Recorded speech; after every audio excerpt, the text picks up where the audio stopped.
रोशनियों के शहर को महरूमियों का सामना, बिजली और पानी के मसाइल उरूज पर, सेहत के शोबे का भी कोई पुरसाने हाल नहीं। आखिर शहरी किससे सवाल करें? प्रोग्राम में होगी आज इस पर तफसीली गुफ्तगू।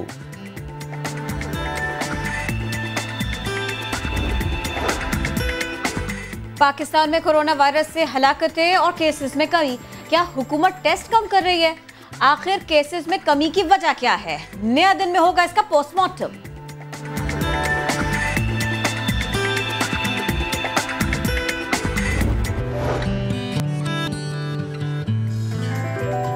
अस्सलामुअलैकुम एंड गुड मॉर्निंग। आप देख रहे हैं नया दिन। अगर आप वाकई देख रहे हैं, अगर लाइट आ रही है और आप देख रहे हैं, तो मैं हूं आपके साथ मोहम्मद शोएब और मैं हूं किरण आफ्ताब।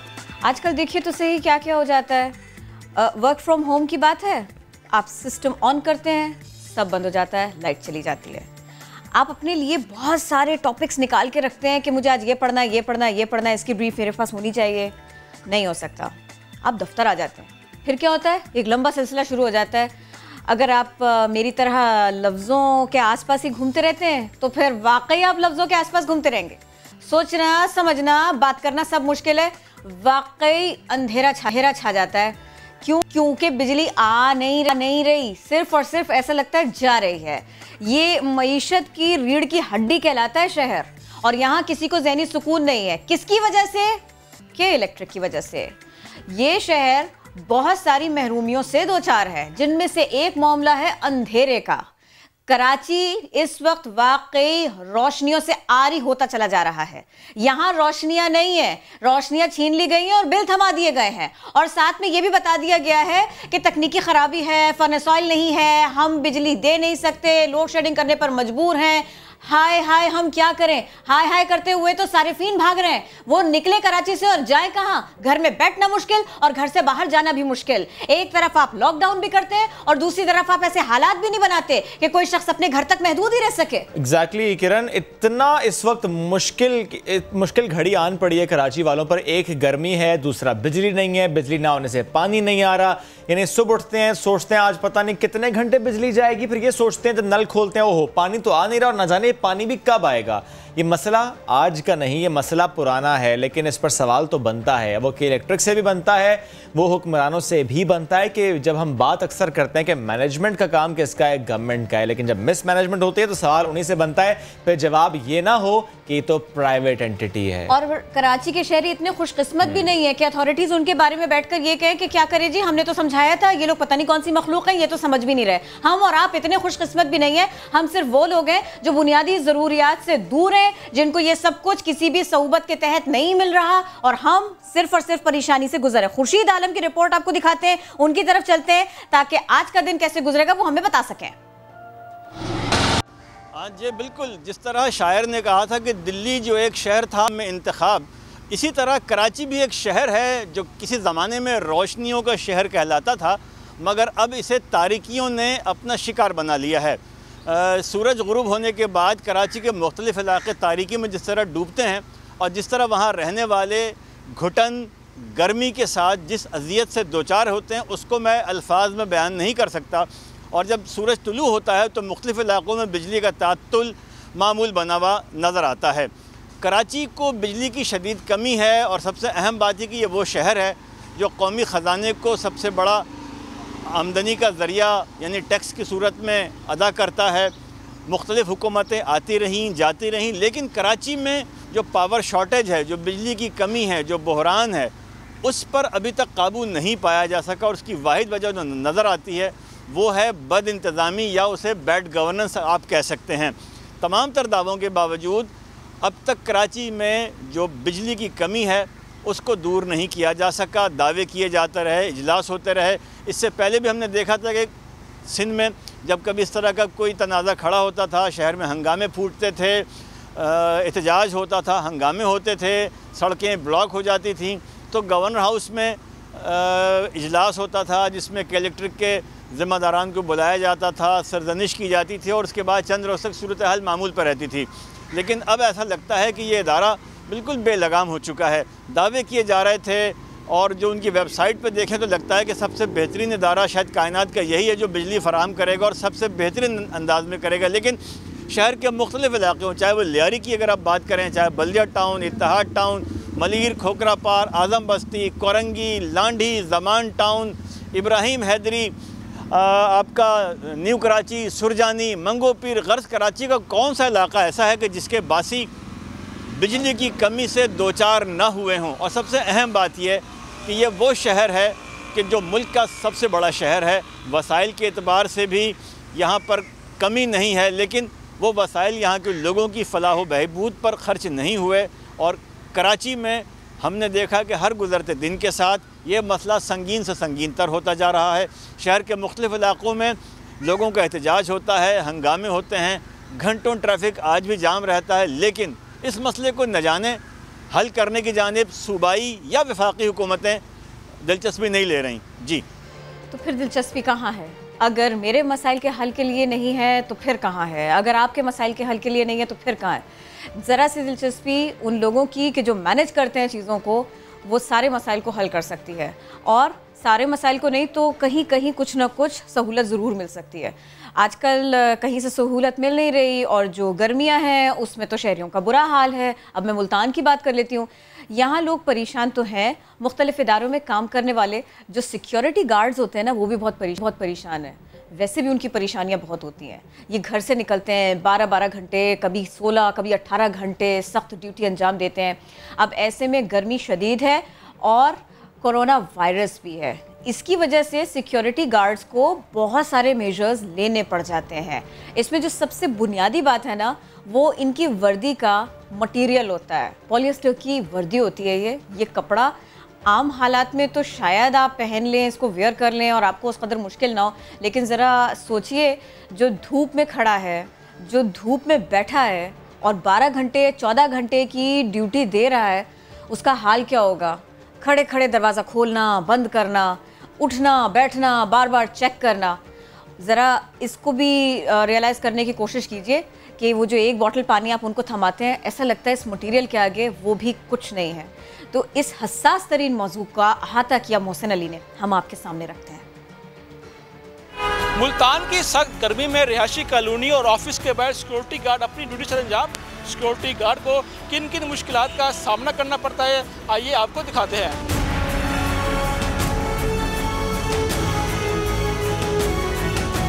हमें तो बहुत मुसीबत हुई पड़ी है। एक तो हर बंदे को अच्छी तरह चेक करना पड़ता है, असला भी कवर करना पड़ता है, ऊपर से हर काम तसल्ली से चेक करना, फिर अंदर भेजना पड़ता है। जान का खतरा रहता है दिन रात, और अपनी जान खतरे में डालकर हम यहाँ ड्यूटी करते हैं। और आजकल जैसे कोरोना वायरस की भी वबा है, उसके हवाले से भी काफ़ी एहतियात करनी पड़ती है। हार्ड ड्यूटी है लोगों की हिफाजत करना, तो हम कोशिश करते हैं कि कोरोना से भी बचें, मास्क पहने, हिफाजत करें अपनी, और लोगों को भी इसका ब्रीफ भी करते हैं। जिसने मास्क ना पहना उसको भी कहते हैं कि मास्क पहन कर आओ। दो ड्यूटी कर रहे हैं। कोरोना का जो मसला है उसको भी चेक कर रहे हैं, टेम्परेचर भी चेक कर रहे हैं, और गर्मी में खड़े भी हैं। इनकी बड़ी हिम्मत है बेचारों की।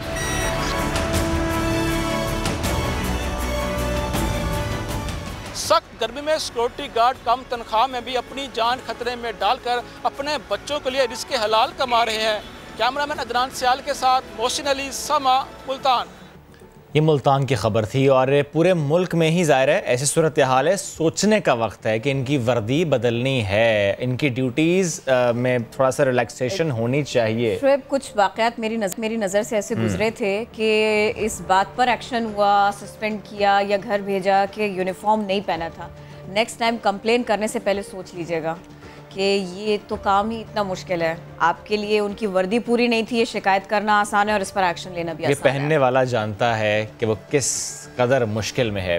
ये तो हमने बात की वर्दी की, ज़रा बात मास्क से मुतालिक भी कर लेते हैं। लेकिन मास्क से पहले इस सेहत के शोबे से जुड़ी एक खबर है, वो आपके सामने रखते हैं। पूरे मुल्क में जब हम टेस्टिंग की बात करते आए और डे 1 से लेकर हम सुनते आए कि हम टेस्टिंग कैपेसिटी इंक्रीज़ कर रहे हैं, लेकिन उसके बाद हमने ये देखा कि टेस्टिंग कैपेसिटी इंक्रीज़ तो हुई, टेस्टिंग बढ़ाई भी गई, उसके नताइज नज़र भी आए। क्योंकि जब टेस्टिंग बढ़ती है तो ज़्यादा पॉजिटिव केसेस नज़र आते हैं, लेकिन जब पॉजिटिव केसेस कम हैं तो खबर ये भी है कि टेस्टिंग कैपेसिटी बेशक उतनी ही हो, लेकिन टेस्टिंग हो कम रही है। अगर सिर्फ हम सिंध की बात कर लें, जिसमें पहले 14-15 हज़ार टेस्ट पर डे हो रहे थे, अब अगर 6-7-8 हज़ार टेस्ट पर डे हो रहे हैं, तो इसकी वजह क्या है? क्योंकि जो लोग इससे मुंसलिक थे, यानी वो ट्रेंड स्टाफ जो कि सैंपल लेता था या वो स्टाफ जो लेबॉर्ट्रीज में तैनात था, वो खुद कोरोना वायरस से मुतासर हुआ है। कोरोना में सिंध हुकूमत और महकमा सेहत ने जो इक़दाम किए वो अपनी जगह, लेकिन कहाँ कहाँ पर लैप्स है,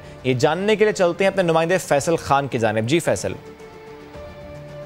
देखिए, जहाँ तक सहूलियात की बात है, अस्पतालों में कराची में जितने सरकारी अस्पताल हैं उनकी जो हालत है और जो सहूलियात हैं वो सबको ही पता है कि लेकिन कोरोना आया है उसके बाद से सिंध गवर्नमेंट की जानिब से 26 फरवरी को जब पहला केस आया तो कहा गया कि कोरोना का जो है बेहतर से बेहतर इंतज़ाम किए जाना, और उम्मीद भी यही थी कि सिंध गवर्नमेंट इंतज़ाम करेगी।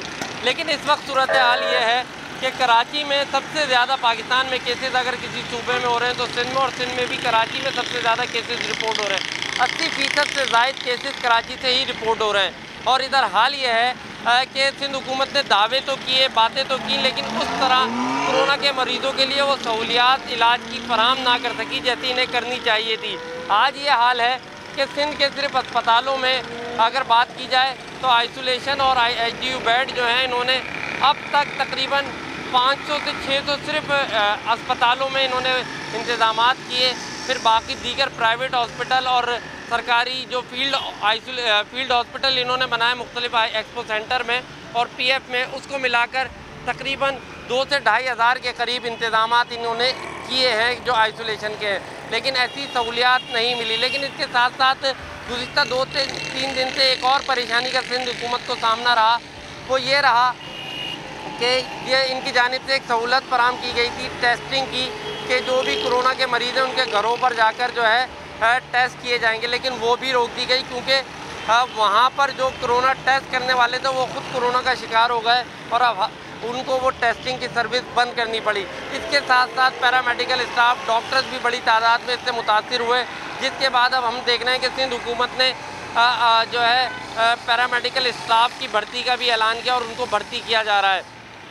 सहूलियात के हवाले से अभी जो सिंध अस्पतालों की जो सहूलियात की सूरत हाल है, इस वक्त हाल ये है कि जो ऑपरेशन हो रहे थे, जो ऑपरेशन जैसे कार्डियो की बात करें जहाँ पर इलेक्टिव, इसको इन्होंने कहा कि इंतहाई ज़रूरी कोई ऑपरेशन होगा तो होगा, वरना दीगर ऑपरेशन इस वक्त सरकारी हॉस्पिटल में नहीं किए जा रहे। OPDs हो तो रही हैं, लेकिन OPDs में लोग खौफ का शिकार हैं, वो कोरोना की वजह से आ नहीं रहे।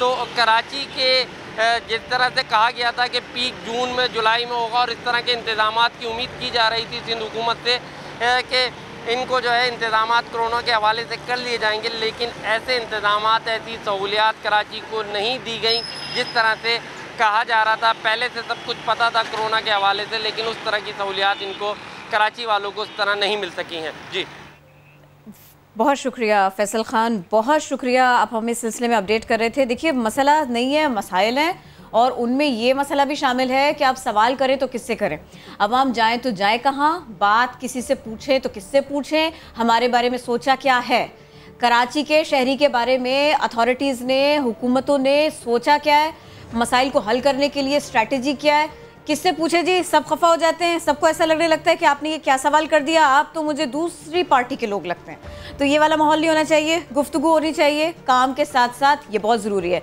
तो आज हम इसी मौजू के ऊपर बात करेंगे, इन्हीं मसाइल के ऊपर बात करेंगे। समाजी रहनुमा सारिम बर्नी साहब हमारा साथ देंगे, इसके अलावा रुकने सूबाई असम्बली रहनुमा PTI हलीम आदिल शेख साहब हमको ज्वाइन कर चुके हैं। वेलकम टू नया दिन। शेख साहब, पहले आप बताइए, हमने जितना भी रिसर्च किया इतने सारे दिनों में, हमको तो यही सुनने को मिला है सारे के सारे लोगों से, कराची के शहरियों से और उससे आगे भी, कि बहुत उम्मीदें वाबस्ता की थी पाकिस्तान तहरीक इंसाफ से, बड़ा गुस्से में आके दूसरों को वोट दिया था आप लोगों को, लेकिन अब यहाँ पर अंधेरा भी है, अब यहाँ पर कोरोना भी है, अब कराची का शहरी बहुत ज़्यादा परेशान और बहुत ज़्यादा बेबस महसूस कर रहा है। और आप यकीन कीजिए, इसमें तबके की कोई कैद नहीं है, किसी के बैंक में बहुत सारे पैसे ना परेशान वो भी हो गया है, और फिर उसके बाद में ये ब्लेम गेम, वो नहीं, ये नहीं। हमने सूबाई हुकूमत से बात की, मैं कराची की सेहत के बारे में भी कह रही हूँ और फिर उसके अलावा मैं लाइट के बारे में, बिजली के बारे में भी कह रही हूँ। शेख साहब सॉरी, सवाल लंबा हो रहा है, लेकिन मसला भी है, तसलसल में ये सब कुछ चले जा रहा है ना। हम उनसे कहते हैं, वो कहते हैं विफाक से बात करेंगे, फिर हम विफाक की तरफ देखते हैं, कुछ कॉन्क्रीट वहां से नजर नहीं आया है। अब बताइए, अगर नतीजा अक्स करना पड़े आम आदमी को कि जी आवाम की गलती है, आवाम गलत है, ये बात इनको समझ में नहीं आई है, फिर हम लोग कहाँ जाए, फिर आम आदमी कहाँ जाए? बहुत शुक्रिया, आपने जैसा सवाल किया मुझे उम्मीद है कि मेरा जवाब भी ले लीजिएगा ताकि तिश्नगी कोई ना रह जाए। बिल्कुल वो की तो पूछूंगी फिर आगे से। जी नहीं, अच्छी बात है। अगर कराची का शहरी परेशान है तो इसका मतलब है कि हमारा वोटर परेशान है, हमारा वोटर परेशान है तो इसका मतलब है कि हम परेशान है, तो मतलब परेशानी कोई हमारे अंदर कम नहीं है।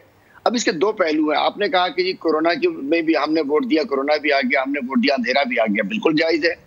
अब पहले मैं अंधेरे की बात कर लेता हूँ। ये जो अंधेरा है नहीं होना चाहिए था, और के इलेक्ट्रिक ये एक पोर्ट्रे किया जाता है आपकी तरफ से नहीं, सेंट्रल गवर्नमेंट की तरफ से, कि ये वफाक का इदारा है। ये वफाक का नहीं है। पिछले एतवार में के इलेक्ट्रिक ये लोग प्राइवेटाइज कर चुके और बहुत सारे एग्रीमेंट्स पाकिस्तान में ऐसे हुए जिनको दोबारा अपना पड़ेगा। वो LNG का हो, वो रेकोडिक के बहुत सारे इश्यूज हो, बहुत सारे एग्रीमेंट्स अपने जाती फवाइद के लिए इस किस्म के एग्रीमेंट्स किए गए, जिसमें एक एग्रीमेंट जो शेख की एग्रीमेंट है वो के इलेक्ट्रिक का भी है, जिसके अंदर के इलेक्ट्रिक ने इस शहर के साथ जुल्म किया है, इस शहर के साथ डाका डाला है। और मैं अगर इसको किलर इलेक्ट्रिक कहूं तो कोई बात नहीं। आपने सुना सबसे बड़े, ये बड़ी अवामी बात कर दी आपने। बताइए ये कब बताएंगे वजीर आजम को इस सिलसिले में? अरे बताएंगे वजीर आजम को, आप हम सबसे ज्यादा मालूम है, वी आर ऑन इट। और इंशाल्लाह मंडे से, मतलब फर्नेस आइल का इशू था, उसको हल करने की कोशिश की जा रही है। दीगर जो उनको लेम एक्सक्यूजेस थे, हमारे मिनिस्टर उमर अयूब साहब सर कोशिश की जा रही है। Sorry to interrupt sir, please sir please, मैं पूरी बात करूंगा। आप बात प्लीज पूरी कीजिएगा, लेकिन क्योंकि आपने सर जिक्र किया ना फर्नेस हॉल का कि हम कोशिश करें इस मसले को हल करने की, सर आप एग्री करते हैं कि इस पे तो वफाक जिम्मेदार है, इस ताखीर में वफाक जिम्मेदार है? क्योंकि 2 तारीख से लेटर लिखा जा रहा था, पहले PSO को लिखा, फिर हुकूमत को भी लिखा, PSO ने भी हुकूमत को लिखा। सर बैन लगाया क्यों था? क्या मालूम नहीं था फर्नेस हॉल नहीं होगा तो बिजली नहीं पैदा होगी, आवाम को नहीं मिलेगी? देखिए, बहुत सारे माफियाज बहुत सारे इश्यूज पे काम कर रहे होते हैं। कोई सब्सिडी के नाम पे काम कर कार्रवाई डाल रहा है, तो कोई डाल रहा है, तो कोई डाल रहा होता है। कोई जिम्मेदारी नहीं, मतलब इस अंदाज में कि हम इसकी गलती के जिम्मेदार नहीं है, लेकिन अगर डिले हुआ है तो उसकी जिम्मेदारी हम कबूल कर सकते हैं अगर कोई डिले हुआ है। लेकिन सारे मामले को प्राइम मिनिस्टर ऑन बोर्ड है, मिनिस्टर ऑन बोर्ड है, हमारे MNAs कल मिले हैं जाके। आज से 3 रोज पहले मैं खुद उमर अयूब साहब से मिला हूँ, उन्होंने के इलेक्ट्रिक के CEO से बात की है। तो हम भूले हुए नहीं है। और पहले तो ये मसाइल 6-6 महीने चलते रहते थे। पहले ये मसाइल जब ये तांबे की चारें गई, ये गया, वो गया, बारिशों में कराची बेचारे मारे गए, हम खड़े हुए। मंडे से हमें यकीन दिलाया गया है कि मंडे से सर यकीन किसकी तरफ से दिलाया गया ये भी बता दीजिए। के इलेक्ट्रिक की जानिब से, अच्छा, क्योंकि सर को यकीन दिलाया गया है, प्राइम मिनिस्टर ऑन बोर्ड है। प्राइम मिनिस्टर आप मिनिस्टर की बात कर रहे हैं, इमरान खान को हम सबसे ज्यादा मालूम है। ठीक, आप मिनिस्टर साहब की बात भी करें, उमर अयूब साहब की बात करें। सर बड़ी अच्छी बात है, आपसे वो राब्ते में आपको बता भी रहे हैं कि क्या चीजें कैसे हो रही है। खुशकिस्मत है आप, क्योंकि सर हम तो 2 रोज से राब्ता कर रहे हैं, लेटर्स भी उनको फॉरवर्ड करते हैं, उनका रिस्पॉन्स मांगने की कोशिश करते हैं, सवाल करते हैं कि आखिर ये फर्नेस ऑयल का इशू क्यों है, लेकिन हमें जवाब वहां से आ नहीं रहा। आप हमसे भी जवाब पूरा नहीं ले रहे ना, तो मैं बताना चाह रहा था कि के इलेक्ट्रिक को एक सर अगर जवाब के दौरान आप रेकोडिक भी लाएंगे तो फिर मैं सवाल तो करूंगा ना सर। आप गलत चीज कोट करेंगे, सवाल तो मैं करूंगा ना। What Reko Diq has to do with this K electric thing? देखिए, मैंने एक बात की है, लाजमी नहीं होता कि देखिए मैं बताऊं आपको, आप एक सवाल कीजिए, हमें अपने नैरेटिव से जवाब दें। मैं बता रहा हूं कि इस मुल्क के साथ बहुत सारे गलत मुआहदे किए गए हैं। जब इंसान बात कर रहा होता है, इसमें ये सारी चीजें हैं, जिसमें से एक के इलेक्ट्रिक का मुआहदा भी है जिसमें गवर्नमेंट को फंसा दिया गया। मैं ये बात कर रहा था आगे बढ़ेंगे सर, हम आगे बढ़ेंगे या हम माजी की गलतियों का ही तस्करा करते चले जाएंगे? हम आगे नहीं बढ़ेंगे, आगे ही बढ़ रहे हैं, आगे ही बढ़ रहे हैं। और शहरी पीछे जा रहे हैं, IPPs अवाम पीछे जा रहे हैं, ये आगे ही बढ़ रहे हैं। नहीं आगे जा रहे हैं, कहां से कमीशन बन रहे हैं। यस यू आर राइट, हम आगे जा रहे हैं, हम आगे जा रहे हैं सर, हम आगे जा रहे हैं। 4 घंटे लोड शेडिंग थी, आगे जा रहे हैं 8 घंटे पे चले गए। दुरुस्त बात, पानी 2 घंटे आ रहा था, अब 2 घंटे भी नहीं आ रहा, हम आगे जा रहे हैं। अच्छा सुने जनाब आली, कोरोना में रोड शेडिंग नहीं हुई है। जब लोग जब इन्होंने बंद कर दिया था सिंध गवर्नमेंट वालों ने, इस दौरान जो गलती हुई है उसको ले रहे हैं। इस वक्त आपको पता है कोरोना के दौरान लोड शेडिंग खत्म कर दी गई थी, आपको भी मालूम है। जो गलत है वो गलत है, जो सही है वो सर सही है। लोड शेडिंग खत्म कर दी गई है और गैर एलानिया लोड शेडिंग शुरू कर दी गई है। जो आप लोगों ने लोड शेडिंग में खत्म करवा दी, ये कैसी बात कर दी शेख साहब? नहीं, आज आप मेरी पूरी सुने कि मैं आपकी उस पर नहीं आऊँ, मेरी बात सुने। जब आप बुलाते हैं तो उसके बंदे का बात ये नहीं होता कि बिल्कुल पूरी बात सुनूंगी आपसे, लेकिन देखिए ना बात आप देखिए समेटने वाली बात करें ना। नहीं ऐसा नहीं होता। बात मैं कह रहा हूँ कि जब कोरोना में लॉकडाउन था उस वक्त लोड शेडिंग रोकी गई। लॉकडाउन अब भी है सर, बढ़ गई है, उतना नहीं है जितना था ये नादिरशाही लॉकडाउन जिसे गवर्नमेंट ने किया हुआ था उस दौरान नहीं था। मैं कहता हूँ कि जो बात है ना उसको वैसा रखिए। लॉकडाउन तो अभी भी है सर, अब क्यों लोड शेडिंग है? That too unannounced one. ये गलत है, हम मुतासिर हैं, ये गलत है, ठीक नहीं है। के इलेक्ट्रिक जिम्मेदार है, उसको जवाब देना पड़ेगा और इंशाल्लाह हम दिलाएंगे जवाब। हम जिम्मेदारी ले रहे हैं, आप जिम्मेदारी ले रहे हैं, ठीक है सर, बेहतरीन आप जिम्मेदारी ले रहे हैं। मैं ये याद रखूंगी, मैं और शोएब ये याद रखेंगे।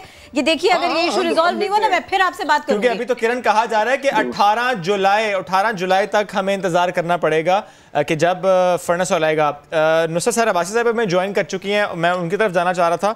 सारिम भाई भी साथ मौजूद हैं। नुसरत साहिबा अभी गुफ्तगू आप भी सुन रही होंगी और मैं चाह रहा हूं कि आप प्लीज कमेंट कीजिए जरा। You are very vocal in assembly.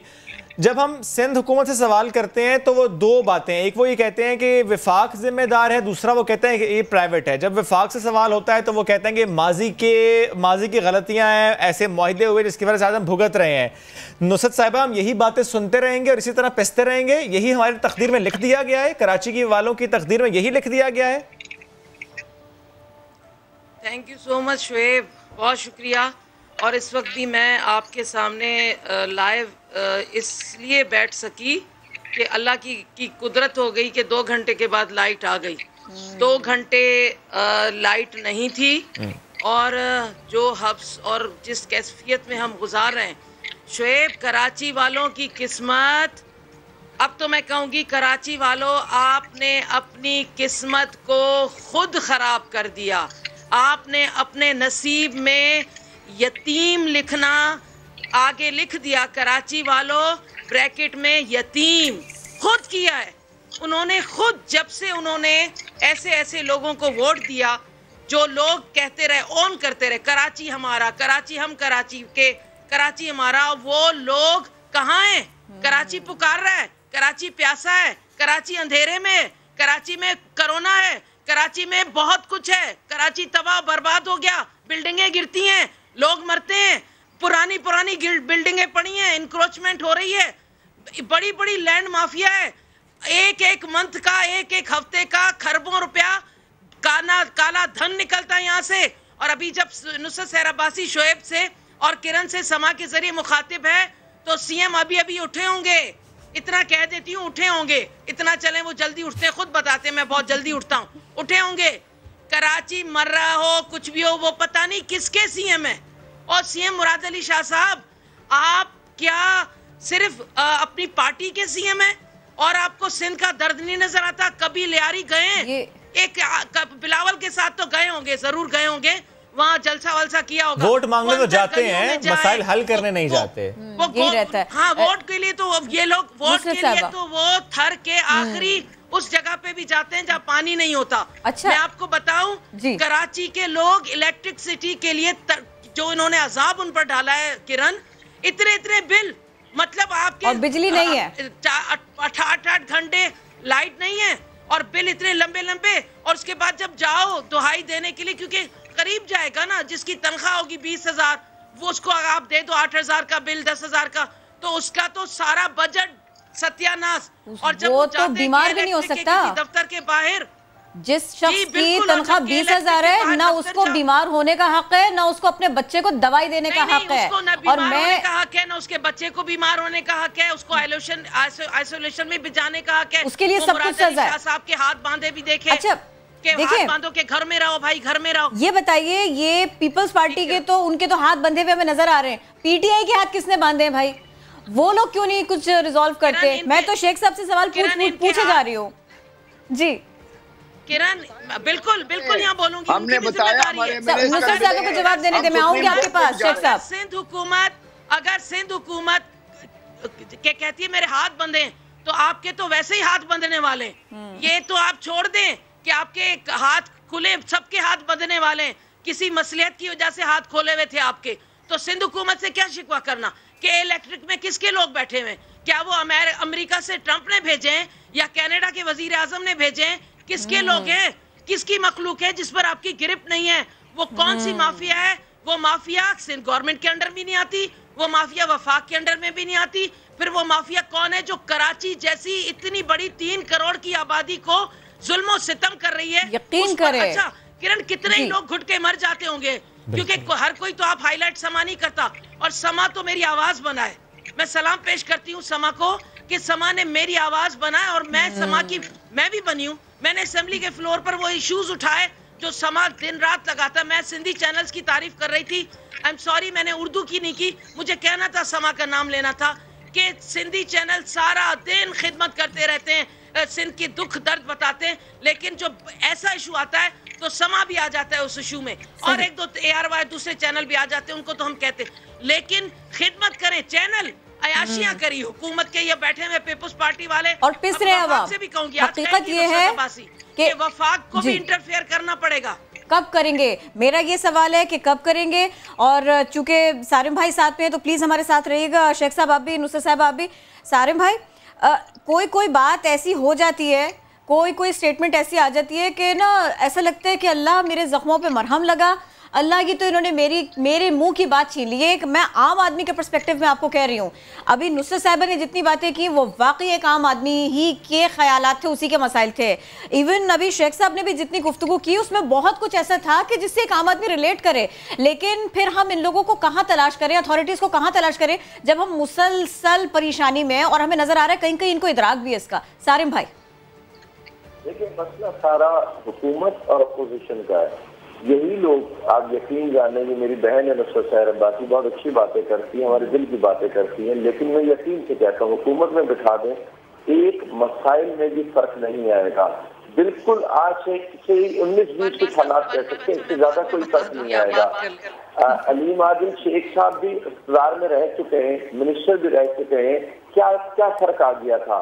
इन लोगों का, हमारे पॉलिटिशियन जो भी हो, कोई भी हो, XYZ, उनका वतीरा ये है कि जिस हुकूमत में होते हैं बस वो हुकूमत अच्छी होती है, वो पार्टी अच्छी होती है, वो अपोजिशन में तो वो अच्छी है, इक़्तिदार में बैठे हैं तो वो अच्छे हैं, बाकी सब बुरे होते हैं। सारे भाई जो शाइन आउट किया, जो मेहनत करके आया, जो अपने वोटर को जवाब देता है, जब वो सीट पे पहुंचता है, वो ओहदे पर पहुंचता है, तो वो भी काम नहीं कर पा रहा। उसके हाथ कहाँ बंधे हैं, वो कहाँ परेशानी में पड़ गया। वो मेरी और आपके दिल की बात तो कर रहा है, लेकिन वो वैसे एक्टिवली काम नहीं कर पा रहा। ये कहाँ पे हम फंस रहे हैं?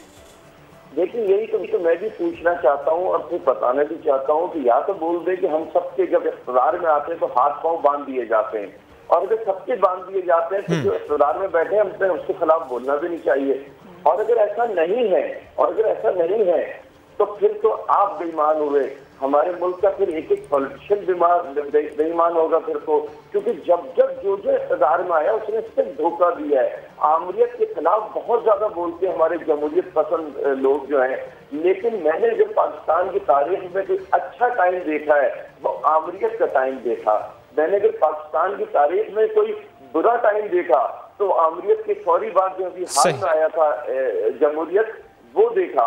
मैंने अगर पाकिस्तान का बदतरीन टाइम देखा वो आज धोखेबाज हुकूमत का देखा जो अवाम को धोखा देकर। लेकिन हकीकत हाल ये है सारिम भाई, हकीकत हाल ये है कि बुरा टाइम में मुसलसल है। प्लीज, अच्छा शुएब सवाल करना चाह रहे थे, मैंने स्नैच किया, चलिए आप कह दें। नुसरत साहब प्लीज कह दें।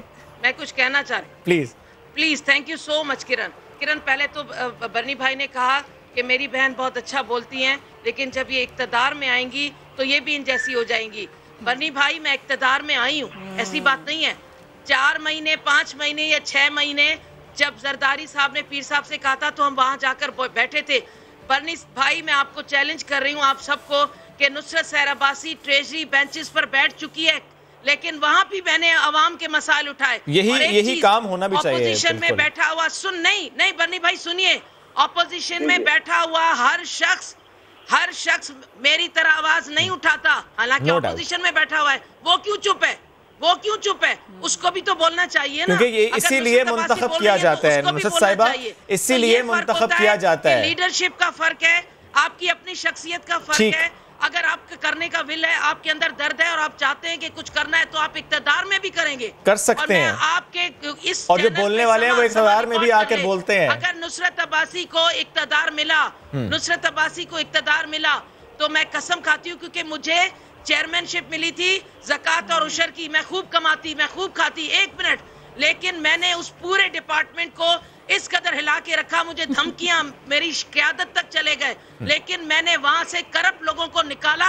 वो ऐसे लोगों की उनके पर हाथ था, ये विल होनी चाहिए, हिला नहीं सकते थे। बिल्कुल पॉइंट आ गया साहिबा, चोरी करते थे। तो जिसको खाना होगा उसको थोड़ी सी भी जगह मिलेगी, वो खाएगा। 5 साल ज़कात उशर की चेयरपर्सन रही, आपकी बहन खाती तो खूब मजे से खाती, लेकिन ये बात नहीं है, अंदर में नहीं है, दिल में ऐसी तरबियत नहीं है, कुदरत ने ऐसा मेरे उसमें डाला ही नहीं है। तो अगर मुझे इक्तदार भी मिलेगा बर्नी भाई, अल्लाह आपको जिंदगी देगा, मुझे भी। ठीक नुसरत साहिबा पॉइंट आ गया। अब आप वोकल है तभी तो हम इतना इंस्पायर भी होते हैं आपसे। हलीम आदिल शेख साहब, आपकी तरफ आना चाहूँगा। जो अच्छी बातें हैं उस पर हम अप्रिशिएट भी करते हैं। फॉर एग्जाम्पल सर, अगर मैं के इलेक्ट्रिक से मुताल्लिक की वफाक के एक इकदाम की बात कर लूँ, जो कमर्शियल सारिफीन है उनको रिलीफ दिया गया है, वो वफाक की तरफ से दिया गया है, वो इमरान खान साहब की तरफ से दिया गया है। सर ये रिलीफ रेजिडेंशियल सारिफीन को भी तो चाहिए। बिल उनके आते हैं 19,000 20,000, घर में होता है सिर्फ 2 पंखे, कोई एसी नहीं होता, कोई हैवी अप्लाइंसेस नहीं होती। सर क्या वफाक ऐसा कर सकता है, रेजिडेंशियल सारिफीन को भी सपोर्ट करे? क्योंकि ज़ाहिर है अभी अगर मैं आपसे बार बार फर्नेस वाले का पूछूंगा तो जवाब एक ही है कि अब 18 तारीख को आएगा, देखते हैं उसके बाद क्या होता है। एक तो मैं अर्ज करूंगा आपसे कि अगर आप मुझसे बात कर रहे हैं मेरी सुन लीजिएगा, मैं रिक्वेस्ट करूंगा, रिक्वेस्ट ही कर सकता हूँ, बाकी आप शो चला रहे हैं, आपकी मर्जी। मैं बताना चाहता हूँ कि वफाक की ख्वाहिश बहुत है। जिस अंदाज से आप देखिए कि एहसास प्रोग्राम शुरू हुआ, 1 करोड़ 20 लाख लोगों को एडजस्ट करना था, 1 करोड़ 1 करोड़ 61 लाख लोगों तक लेकर चले और 193 अरब रुपए टोटल दिए जा रहे हैं। सिंध के अंदर, सिर्फ सिंध के अंदर 50 लाख लोगों को 60 अरब दिए जा रहे हैं। हमारी ख्वाहिश है 1200 मिलियन का अरब का जो 1200 बिलियन का पैकेज दिया गया, उसमें गवर्नमेंट के लोग भी थे, सारा हमारी ख्वाहिश है फेडरल गवर्नमेंट की जितना बड़ा रिलीफ दिया जा सके, जितना मुमकिन हो सके। प्रेशर बजट के बहुत हैं, पैसे है नहीं, कर्जे। फेडरल गवर्नमेंट का बजट जब स्टार्ट होता है तो 750 अरब रुपए माइनस से बजट स्टार्ट होता है। 18वीं तरमीम है, सूबों को सबसे पहले चाहिए, उसके बाद दीगर हमारे मामलात है। 750 अरब माइनस से जब बजट स्टार्ट होता है, उसके बावजूद 1200 बिलियन का पैकेज देना, गरीबों को बहुत कुछ देना, कमर्शियल सार्फिन को, जो बिजनेस कम्युनिटी थी ना, उनके बंद फोन बचाओ, उनको एक रिलैक्सेशन देना। ये स्टैट्स तो अपनी जगह सर, देखिए ये कोशिश है और हमारी ख्वाहिश जरूर है, लेकिन जो छोटे बिल वाले हैं उनको 3 महीने का आगे भी किया गया, तो ख्वाहिश है अल्लाह करे कि हम सब कुछ कर सकें, लेकिन आगे भी तो बढ़े ना, बहुत कुछ किया। हजारों ख्वाहिश है ऐसी कि हर ख्वाहिश पे दम निकले, यहाँ दम निकला जा रहा है पूरे शहर का। आपकी ख्वाहिश पूरी नहीं होगी देरी। नहीं आप ख्वाहिश से आगे जा चुके। 1 मिनट नुसरत साहब, अगली बार ना शेख साहब, ये पेपर जो आपके हाथ में ना, मैं पहले से छीन लूंगी फिर बात करूंगी। मैंने पक्का सोच लिया है। आप ये नहीं होगा प्राइम मिनिस्टर, नहीं होगा, ऐसे नहीं होगा, पेपर में ले लूंगी पहले। नहीं नुसरत साहब, किरण आपको मेरे साथ असेंबली में होना चाहिए। किया ना, देखिए ना किरण, जो आवाजें भरपूर उठेंगी ना तो बहुत मजा आएगा। I would love to. जो हमारे भाई ने बात की, एक मुसलमान नुसरत तो मांगता है अल्लाह से, बहुत ज्यादा रिलीफ दे।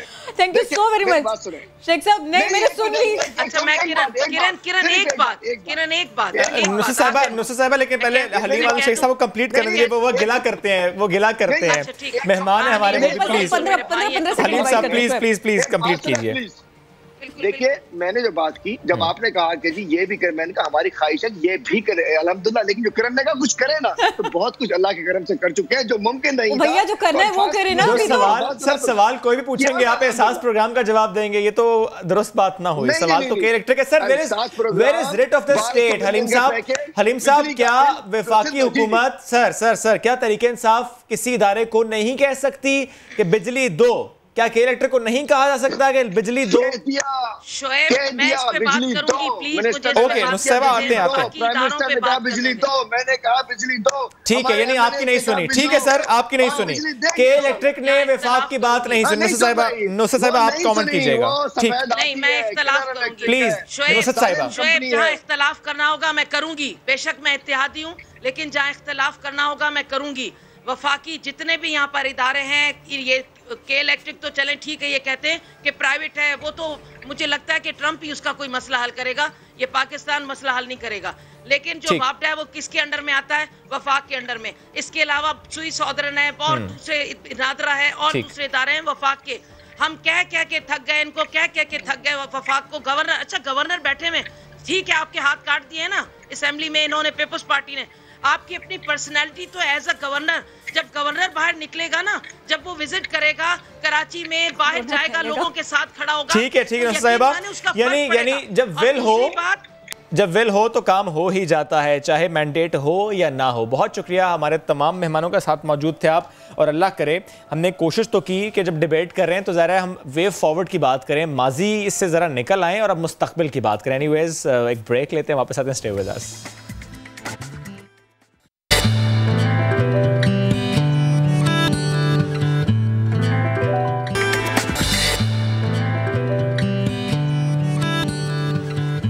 हाजिर हैं ब्रेक के बाद। खबर नहीं, मिसाल आपके सामने रखते हैं। माँ की अज़मत को सलाम। वाकई आप मजबूर हो जाएंगे यही करने पर, यही कहने पर। रावलपिंडी में माँ ने अपनी बीमार बेटी के इलाज के लिए और अपने घर को चलाने के लिए बड़ी हिम्मत दिखाई, वाकई मिसाल कायम कर दी। नबीला ने मुश्किल घड़ी में किसी के सामने हाथ नहीं फैलाए, बहुत मेहनत की, सड़क किनारे चावल का ठिया लगाया। बाहिम्मत खातून है ये, इनके बारे में जानना बहुत ज़रूरी था, तो इसीलिए चलते हैं हम समा के नुमाइंदे उमर बिन आसिफ की जानिब। जज्बा दुनिया की हर मुश्किल पर हावी आ जाता है। आइए आपको मिलाते हैं एक ऐसी खातून से जो सड़क किनारे चावल बेचकर अपना घर चलाती हैं।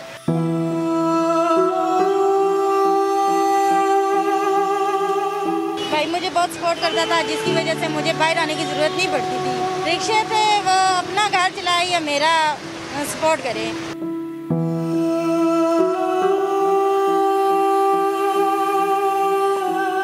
मुझे आइडिया दिया कि तुम ये छोटा सा सेटअप लगा लो और काम करो, बच्ची की वजह से भी तुम परेशान रहती है तो तुम्हारे सारे मसले हल हो गए।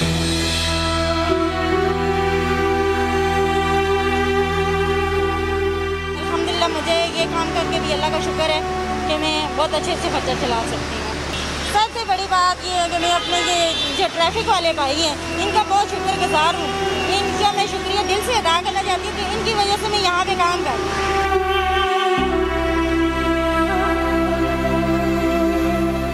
मैं चाहती हूँ कि मेरी बच्ची स्कूल भी जाए और ठीक भी हो जाए। उसका कानून का सुनाव नहीं है जिसकी वजह से वो बोलती नहीं है, और मैं चाहती हूँ कि उसको ना हेयरिंग एड प्लॉट लग जाए, उसका ऑपरेशन हो जाए।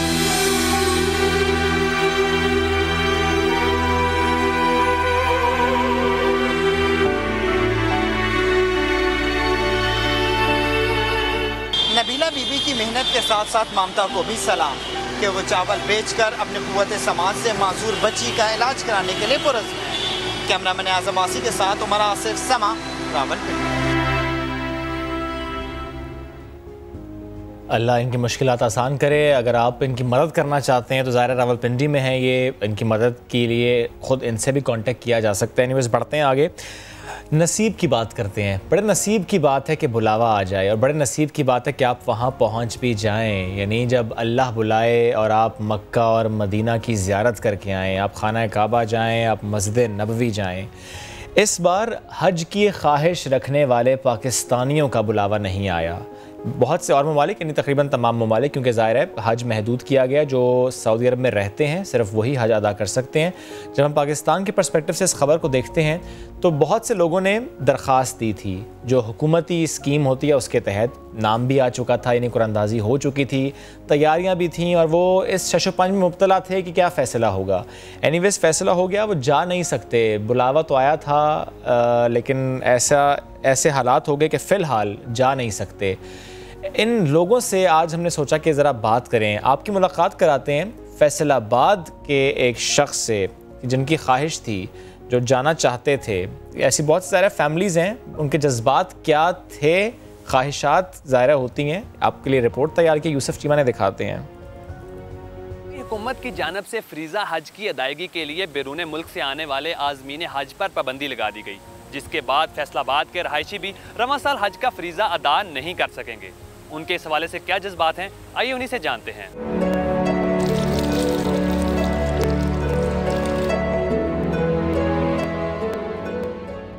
हज का एप्लीकेशन पहली दफ़ा दी है, तो हमने बड़ा प्लान बनाया था इस साल इंशाल्लाह हम ज़रूर हज को जाएंगे।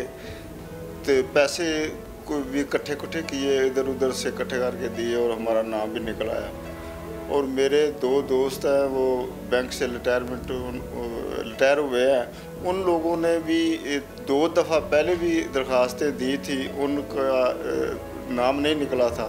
तो इस दफ़ा उन दोनों का मियाँ बीवी के साथ उन दोनों का भी नाम निकल आया, वो भी तैयार थे, इधर ही रहते हैं हमारे महल्ले में जिधर हम लोग रहते हैं। तो हमने तो बड़ी देर से ये सोच रहे थे कि अल्लाह ताला कभी ज़िंदगी में वक्त ले आएंगे, तो वक्त आया, लेकिन कोरोना बीमारी की वजह से सऊदी अरब वाले जो हैं वो कहते हैं कि हजूम होगा, ज़्यादा लोग होंगे, इसलिए हज जो है मखसूस लोगों के लिए। हम परेशान तो हैं, अदास भी हैं कि ये क्या हुआ, लेकिन जो अल्लाह का हुक्म है वो ही होना है। जो पाकिस्तान हुकूमत है इसको चाहिए कि जिन लोगों के नाम निकले हैं कुरानंदाजी में, इन लोगों का नाम रख लें, आगे नई दरख्वास्तें ना लें, तो इन सब लोगों को अगले साल हज करवा दें।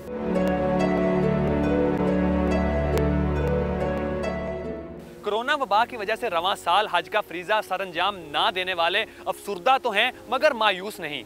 कहते हैं अगर खुदा ने चाहा तो अगले साल हज का फरीज़ा ज़रूर अदा करेंगे। कैमरामैन रिजवान साबरी के साथ यूसुफ चीमा, समा, फैसलाबाद। तो जनाब पैसे और सारा का सारा इंतज़ार, जज्बात ये होते हैं कि अब जल्दी से वो दिन आ जाए कि वो बुलावा जो है ना वो अमलन हमारे सामने हो। लोग इसी तरह सोचते हैं, उनको तकलीफ़ होती है, दुख होता है। बहरहाल ये मामला ऐसा है कि इसके ऊपर हम कोशिश करेंगे मज़ीद भी काम करें और आपके सामने इससे जुड़े बहुत सारे मामला हैं वो रखें। बहरहाल अमेरिका का तस्करा करूं। अमेरिका में मौजूद है पाकिस्तानी नजाद अमरीकी ऐप डेवलपर और इनकी बड़ी धूम है आजकल। क्यों करे ऐसा है, शिकागो से अपडेट करेंगे इस बारे में यासिर फिरोज।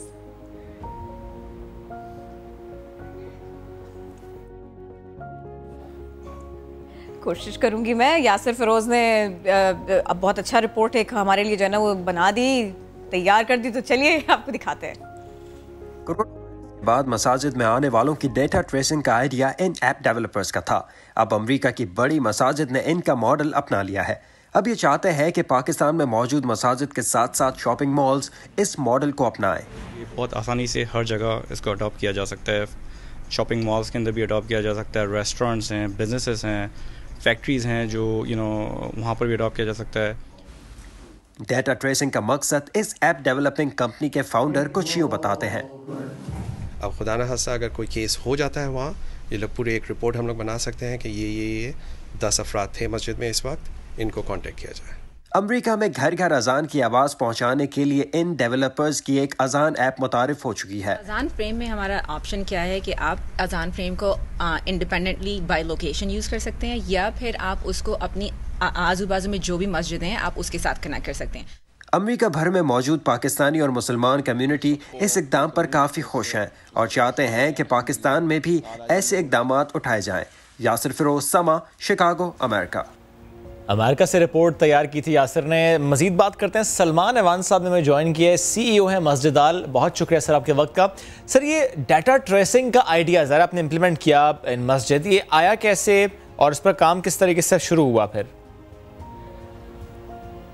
तो ट्रेसिंग का ये आइडिया आया जब कोविड के लिए सारे बिजनेसेस, मसाजिद्स यहाँ बंद होना शुरू हो गए और फिर जब रीओपनिंग प्लान हुआ गवर्नर्स की तरफ से, अलग अलग स्टेट्स ने अलग अलग रिक्वायरमेंट्स निकाली, तो ये था कि किसी तरह हम लोग ट्रेस कर सकें कि अगर एक पॉजिटिव केस आ गया, उस बंदे के साथ कौन कौन कांटेक्ट में आया, सबको कांटेक्ट करके बोलेंगे भाई आप लोग टेस्टिंग करवा लें या आप क्वारंटीन में चले जाएं क्योंकि एक पॉजिटिव केस आया था, एहतियातन के तौर से। ये बताइएगा, पाकिस्तान में बहुत से लोगों के पास स्मार्टफोन्स नहीं है या इंटरनेट के मसाइल हैं, वो भला किस तरह से इस टेक्नोलॉजी से फ़ायदा उठा सकते हैं? तो अगर किसी पास फ़ोन नहीं भी है और वो आता है, फ़र्ज़ करें कि मॉल में कोई आ रहा है और हम लोग वहाँ चेक इन है हम लोग का, तो वो लोग अपना नाम और फ़ोन नंबर दे सकते हैं, वो फ़ौरन एंट्री हो जाती है और उसमें बस चेक इन कर दिया और वो डेटा सेव हो जाता है। तो अगर कांटेक्ट करने की ज़रूरत पड़े, हम लोग पास वो डेटा है। ये किसी प्लान्ड प्लेस पर तो इम्प्लीमेंट हो सकता है सर, लेकिन अगर हम पाकिस्तान के पर्सपेक्टिव से देखें तो ज़ाहिर है हमारे यहाँ जो मार्केट्स की सूरत हाल है, ज़ाहिर है कॉन्टैक्ट ट्रेसिंग की जब बात होगी तो वो मार्केट्स में भी तो लोग जाते हैं, ज़रा मुश्किल हो जाएगा। बट ज़ाहिर है आपकी ख्वाहिश है कि पाकिस्तानी गवर्नमेंट भी आपके साथ मिलकर काम करे, इम्प्लीमेंट करे इसको मस्जिद में, मॉल्स में। ये वाकई प्रैक्टिकल है इन पाकिस्तान? तो टेक्नोलॉजी सोल्यूशन हमेशा बहुत स्पीड में मूव होती है, बिकॉज टेक्नोलॉजी बहुत चेंज होती रहती है, ठीक है ना। अभी जो टेक्नोलॉजी है 6 महीने बाद, 1 साल के बाद बहुत डिफरेंट होगी, लेकिन कोविड की वजह से ये और भी चैलेंजिंग हो गया, क्योंकि हम लोग को जो है ज़्यादा टाइम नहीं है टू इम्प्लीमेंट दिस। तो अगर ये सोल्यूशन हम लोग पाकिस्तान में मॉल्स में, होटल्स में, बिजनेसेस में, ऑफिस में, गवर्नमेंट ऑफिस में देना चाहें तो हम लोग को कोलैबोरेशन करना होगा, और उसमें हम लोग को जो है पूरा सोल्यूशन डिस्कस करना होगा कि कैसे करना है, लेकिन टाइम बहुत कम है। लेकिन ऐसा सोल्यूशन हम लोग का जो अभी है, इसी को थोड़ा ट्वीक करके हम लोग वहाँ इम्प्लीमेंट बड़े आसानी के साथ कर सकते हैं। और क्योंकि काफ़ी चैलेंजेस भी हैं, राइट, उधर इंटरनेट का मसला है, सबके पास ईमेल एड्रेसेस नहीं है, तो वो सब चीज़ें भी हम लोग को नज़रअंदाज करते हुए ये सोल्यूशन करना होगा। लेकिन ये करने के लिए हम लोग को जो है उनके साथ बैठ के एक डिस्कशन करना होगा कि क्या हम लोग की रिक्वायरमेंट्स हैं, किस हद तक हम लोग ट्रेसिंग करना चाह रहे हैं, नाम और फ़ोन नंबर इनफ है या हम लोग को और भी कुछ ट्रेस करना है, ट्रैक करना है। फिलहाल अपनी जगह, लेकिन गवर्नमेंट को सोचना होगा। सलमान साहब बेहद शुक्रिया, साथ मौजूद थे आप। हमें क्विकली ब्रेक की तरफ बढ़ना है, ब्रेक से वापस आएंगे तो पाकिस्तान के कोरोना स्टैट्स आपके सामने रखेंगे। Stay with us.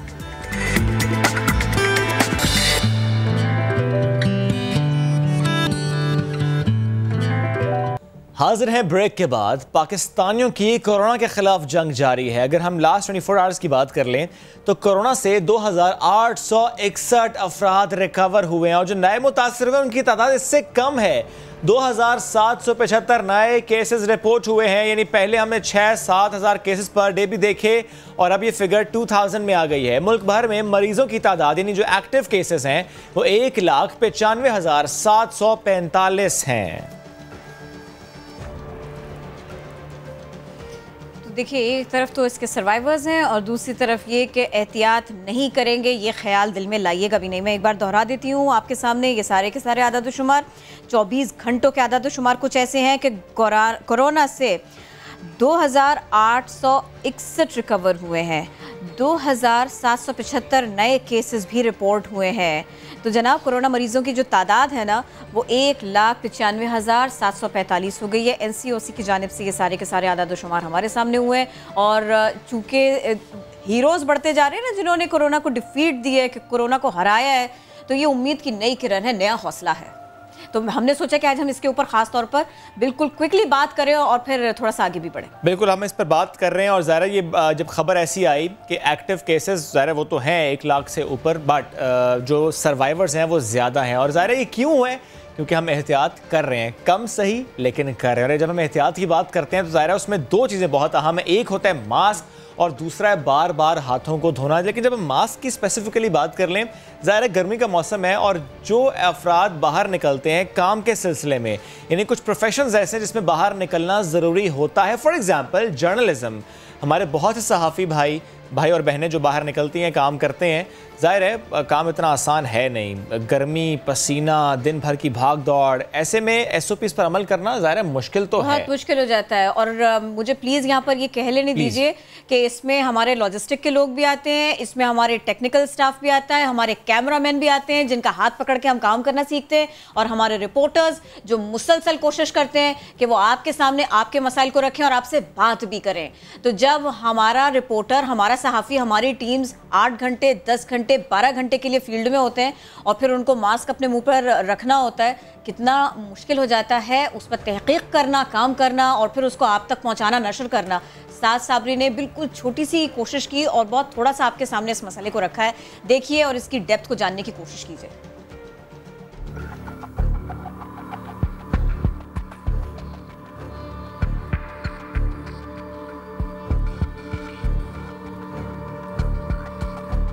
आज गर्मी बहुत ज़्यादा है, पर कोरोना वायरस से बचने के लिए तमाम प्रिकॉशंस भी लेने लाजमी हैं। गर्मी के इस मौसम में हम रिपोर्टर्स किस तरह सारा दिन ग्लव्स और मास्क पहनकर फील्ड में काम करते हैं, चलिए आपको दिखाते हैं।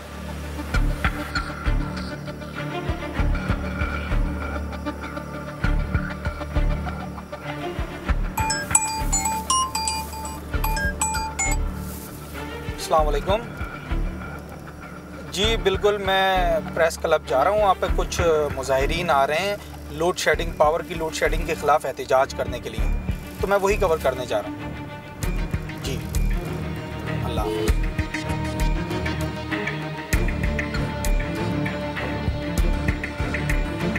जी शिराजी साहब, ये बताएं कि आप लोग यहाँ पर प्रेस क्लब के बाहर बैठे हैं, क्या मुतालबात है, क्या? हम जितने भी लोग यहाँ पे मौजूद हैं ये ग्रेड 16 के नर्सेज हैं जिन्होंने कमीशन पास किया था। 3 महीने गुजर गए हैं, अब वो हमें देख नहीं रहे कि हम हैं या नहीं। हम जिस हालात में साफ़ी काम कर रहे हैं, मैं इनको सलूट भी पेश करता हूँ, बहुत अच्छी बात है। मास्क ज़रूर इस्तेमाल करें, लेकिन मेडिकल स्टोर से ख़रीदें, राय भी लेनी पड़ती है। तो करीब तरीन एक रिपोर्टर होता है उस सूरत में। जो पैगामात होते हैं, जो भी हम न्यूज़ कवरेज कर रहे हैं, वो यकीनन लोगों तक जो है वो हमने पहुँचानी है, तो ये कुर्बानी तो हमें देनी पड़ेगी। नहीं, ये कोरोना की वजह से मुझे सांस की प्रॉब्लम नहीं हो रही है, बल्कि काफ़ी देर के बाद मास्क उतारा है तो ज़रा अच्छा महसूस हो रहा है। अब हमें कॉल आ गई है एक लाइव बीपर के लिए, तो अब हम वहाँ जाएंगे और दोबारा इन प्रिकॉशंस के साथ अपने काम को जारी रखेंगे।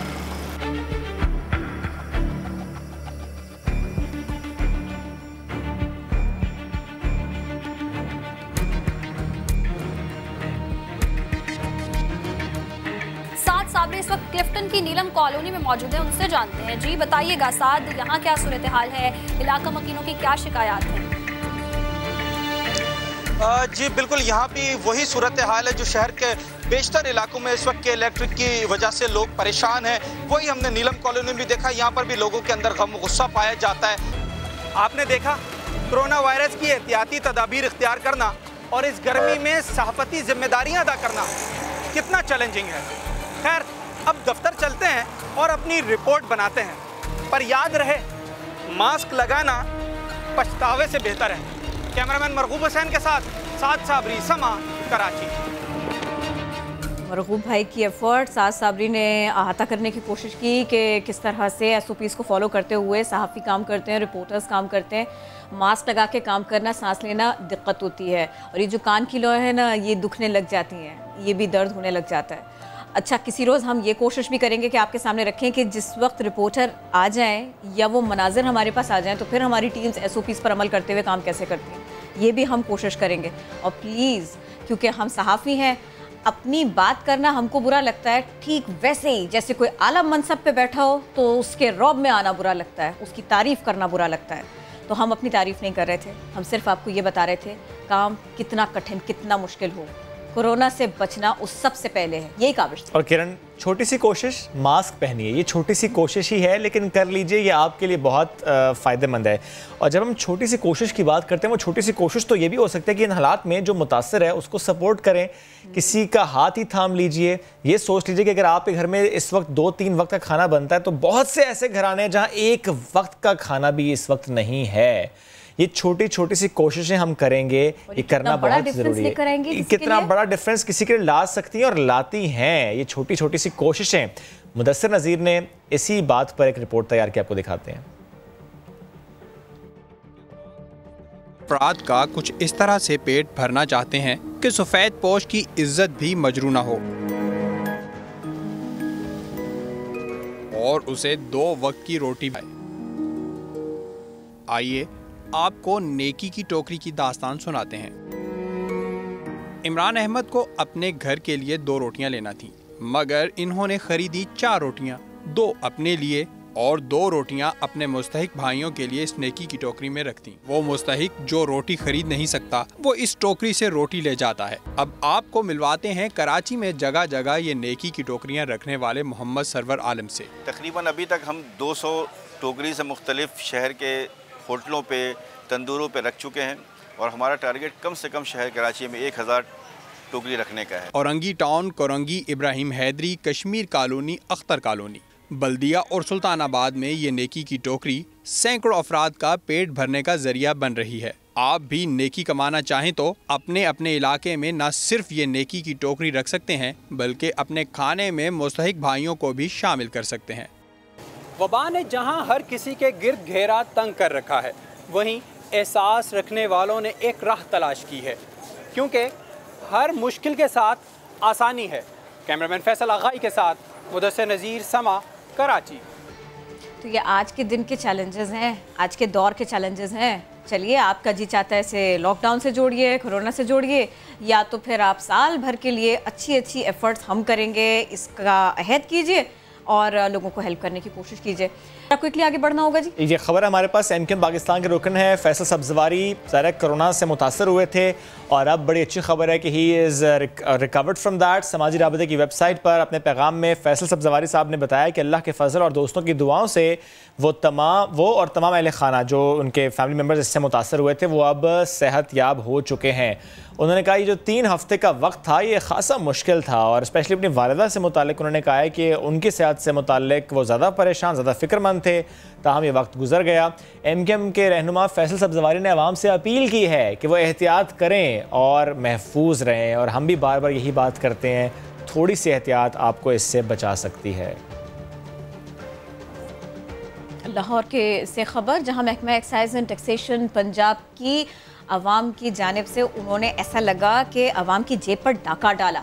महकमे ने फीसों की मद में 2 अरब रुपए से भी ज़ायद बटोर लिए, लेकिन नंबर प्लेट्स, स्मार्ट कार्ड किसी को नहीं मिले। मजीद अपडेट करेंगे समा के नुमाइंदे मोहम्मद अली जड़। जी मोहम्मद अली जड़। देखें तो महकमा एक्साइज की जो कारकर्दगी पिछले 1.5-2 साल से बड़ी नाकिस और मायूस कुन है।